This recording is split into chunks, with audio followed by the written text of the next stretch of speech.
గౌరవనీయ ముఖ్యమంత్రి శ్రీ నారా చంద్రబాబు నాయుడు గారికి, హోంమంత్రి శ్రీమతి వంగలపూడి అనిత గారికి మా వినమ్ర విజ్ఞప్తి. విజయనగరం కోట వద్ద ఈరోజు ధర్నాకు వచ్చిన మేమంతా రాజకీయ నాయకులు కాదు, ఉద్యోగాల కోసం ఎన్నో సంవత్సరాలుగా కష్టపడి చదువుతున్న నిరుద్యోగ యువతలం.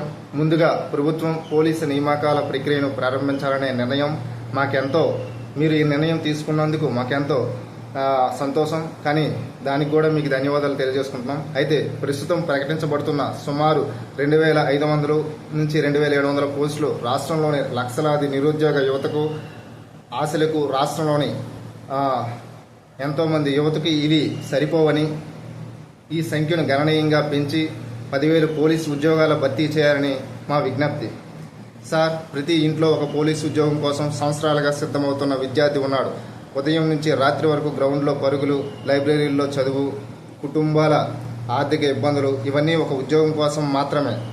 మా డిమాండ్ ప్రభుత్వం మీద ఒత్తిడి చేయడం కాదు, రాష్ట్ర భద్రత మరింత బలోపేతం కావాలి, నిరుద్యోగ యువతకు అవకాశాలు పెరగాలి అనే ఆలోచనతో చేస్తున్న ధర్నా ఇది.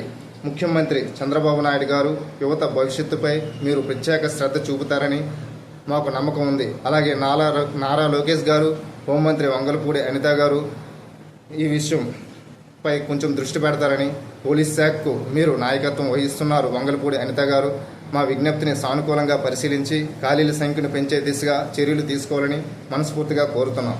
మేము ఇక్కడికి గొడవ చేయడానికి రాలేదు. మా బాధను, మా ఆశను ప్రభుత్వానికి వినిపించడానికి వచ్చాం. మా ఒక్కటే నినాదం, నోటిఫికేషన్ ఇవ్వండి, ఎక్కువ పోస్టులు ఇవ్వండి, యువతకి న్యాయం చేయండి. 2500 నుంచి 700 కాదు, 10,000 పోస్టులు కావాలి. ధన్యవాదాలు. జై హింద్, జై ఆంధ్రప్రదేశ్. మా యువత